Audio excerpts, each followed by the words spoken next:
Morning. आज हम grammar के प्रेजेंट परफेक्ट कंटीन्यूअस टेंस का अध्ययन करेंगे। पिछले दिनों आपने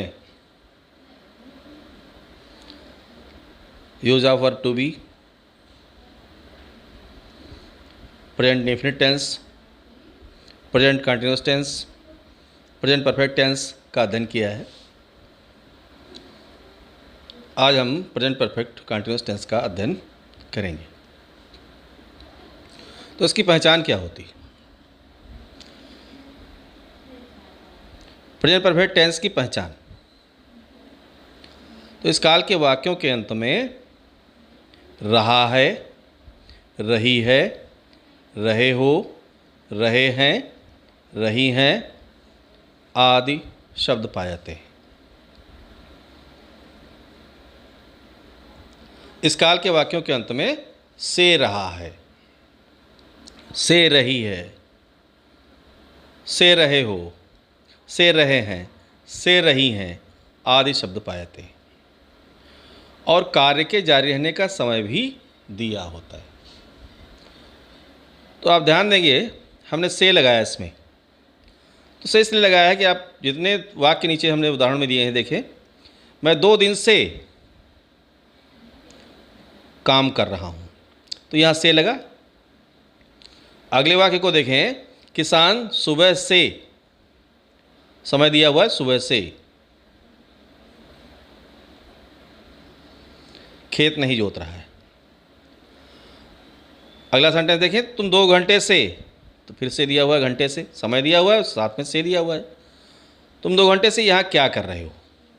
गीता 10 बजे से सिलाई क्यों नहीं कर रहे? तो यहाँ फिर से देखें, से दिया हुआ है और समय के बाद दिया हुआ है। तो इस काल के वाक्यों के अंत में रहा है, रही है, रहे हैं, रहे हो आज शब्द पाए जाते हैं। यह आपने देखा था कंटीन्यूअस टेंस में भी ये था, लेकिन वहाँ पर काम के जारी रहने का समय नहीं दिया हुआ था। तो ऐसे वाक्य जिनमें रहा है, रही है, रहे हैं, रहे हो आज शब्द आते हैं और काम के जारी रहने का समय भी दिया होता है, उन्हें हम प्रेजेंट परफेक्ट टेंस के अंतर्गत रखते हैं। अब आपको हम अफर्मेटिव सेंटेंस बनाने का रूल बताते हैं। तो अफर्मेटिव सेंटेंस,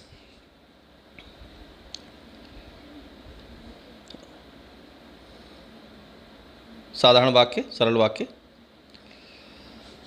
तो इसका रूल है, सबसे पहले सब्जेक्ट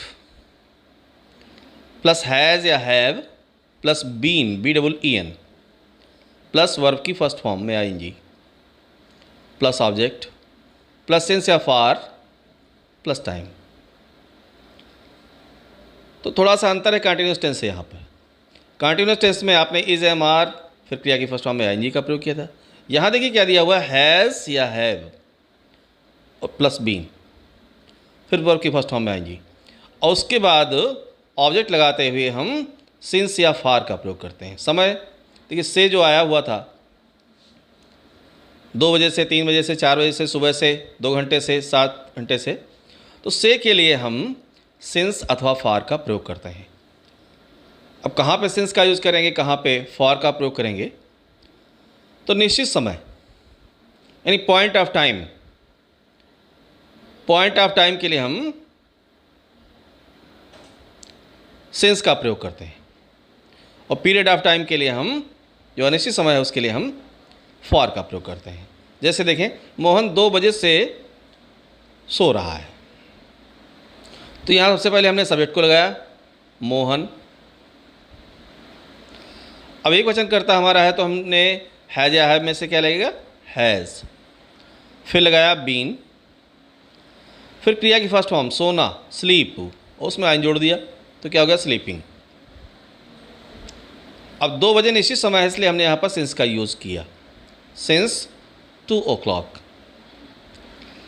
पूरा सेंटेंस हमारा बना, Mohan has been sleeping since 2 o'clock। अगला सेंटेंस देखें, लड़के 1 घंटे से कक्षा में शोर मचा रहे हैं। तो यहाँ सब्जेक्ट पहले के हम लगाएंगे, पहले कर्ता रखेंगे। कर्ता हमारा है लड़के, द बॉयज़। अब यहाँ पर लड़के बहुत से हैं तो कर्ता बहुवचन का हुआ, तो हम यहाँ पर हैज़ या हैव में से क्या लगाएं?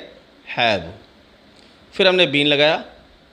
बीन के बाद क्रिया की फर्स्ट फॉर्म, तो क्रिया है मचाना के लिए हम लगाते हैं मेक को, उसमें आई जोड़ा तो ई हट गया तो बचा मेकिंग। फिर शोर and noise in the class,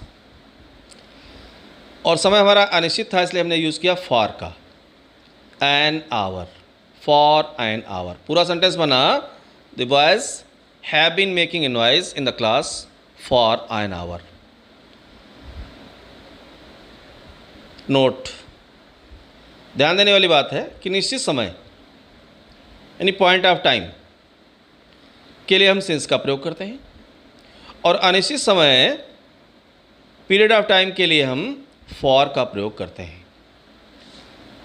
जैसे वह सोमवार से सीतापुर जा रहा है, तो पहले सब्जेक्ट लिखा हमने, पहले कर्ता ही has been going to Sitapur since Monday.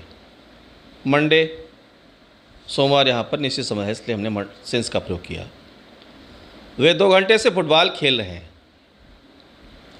तो यहाँ पर सब्जेक्ट है हमारा दे, तो हो गया वे। वे के लिए हमने क्या लिखा? दे। उसके बाद बहुवचन करता है तो हमने क्या लगाया? Have been. फिर क्रिया है खेलना, फर्स्ट फॉर्म होगी प्ले, आइन जोड़ा तो हो गया playing a football for an hour. तो they have been playing a football an hour. तो ये सेंटेंस हमारा बना। अब हमें पता करना है कि कौन सा समय निश्चित होता है, कौन सा समय अनिश्चित होता है। तो ध्यान देंगे इस पर। निश्चित समय जैसे 2 बजे से, 4 बजे से, 3 बजे से, 7 बजे से, 8 बजे से, अगर बजे शब्द लगा हुआ है तो आप वहाँ पर मान लीजिए निश्चित समय है। तो ये इसके साथ अगर पिछले घंटे से दिया हुआ है, पिछला शब्द जुड़ गया, तब भी आप मान के चलें कि ये निश्चित समय है, उससे पहले हम सिंस का प्रयोग करेंगे। अब दिन के बारे में देखते हैं। तो सोमवार से, बुधवार से, गुरुवार से, मंगलवार से, शुक्रवार से, तो अगर दिन का नाम दिया हुआ है तो हम वहाँ पर सिंस का प्रयोग करेंगे, और अगर पिछले दिन से दिया है तब भी आप सिंस का यूज़ करेंगे। पिछली रात से दिया है तब भी आप सिंस का प्रयोग करेंगे। पिछला शब्द जुड़ गया तो वो समय आप मान के चलिए निश्चित हो जाता है। इस तरह से मंथ के बारे में देखें, महीने, तो जून से, मार्च से, दिसंबर से, पिछले माह से, ये निश्चित समय है। अगर सन की बात की जाए तो सन 1960 से, 1980 से, 2020 से, 2016 से, 2013 से, 2015 से, ये अगर आते हैं और इसके साथ अगर कहीं पिछले वर्ष से दिया हुआ है तो भी निश्चित समय हो जाएगा, तो उसके साथ आप सेंस का प्रयोग करेंगे। तो ये समझने वाली बात थी कि निश्चित समय हमने आपको समझाया कि अगर ऐसा लिखा हुआ है सेंटेंस में तो आप सेंस का यूज़ करेंगे। अब पीरियड, पॉइंट ऑफ टाइम तो हो गया, पीरियड ऑफ टाइम को देखते हैं, यानी अनिश्चित समय। तो किस समय को हम अनिश्चित माने? देखिए जैसे 10 मिनट से, अब मिनट से शुरू करते हैं, 10 मिनट से, 20 मिनट से, 15 मिनट से, तो ये अनिश्चित समय है। आधे घंटे से अनिश्चित समय है, 1 घंटे से, 2 घंटे से, 4 घंटे से, 5 घंटे से, 7 घंटे से अनिश्चित समय। और एक वर्ड आता है कई घंटों से, कई घंटों से दिया हुआ है तो भी आप उसको अनिश्चित समय माने। अब दिन देखते हैं, 2 दिन से, 3 दिन से, 4 दिन से, 5 दिन से, 7 दिन से, और इसके साथ साथ अगर कई दिनों से आया हुआ है तब भी आप उसको अनिश्चित मानेंगे और वहाँ पर फॉर का प्रयोग करेंगे। फिर सप्ताह, दिन हो गए, दिन के बाद सप्ताह, तो 1 सप्ताह से, 4 हफ्ते से, कई हफ्तों से अगर आता है तो आप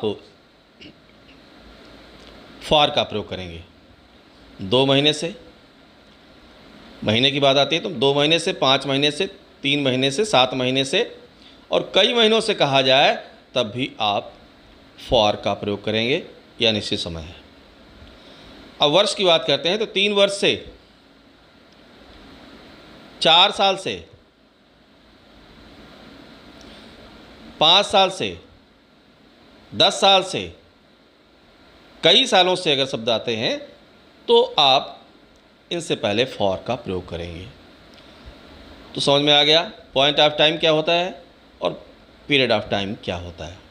अगर पॉइंट ऑफ टाइम दिया हुआ है, निश्चित समय दिया हुआ है, तो उससे पहले हमें सिंस का प्रयोग करना है, और यदि अनिश्चित समय दिया हुआ है तो उससे पहले, पीरियड ऑफ टाइम दिया हुआ है तो उससे पहले हमें फॉर का यूज़ करना है।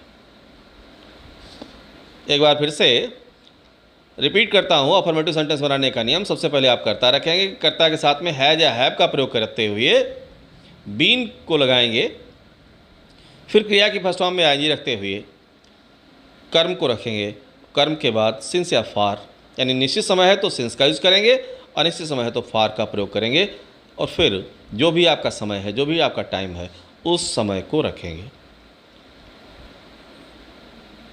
That's all. इसके आगे आप अगले वीडियो में देखें।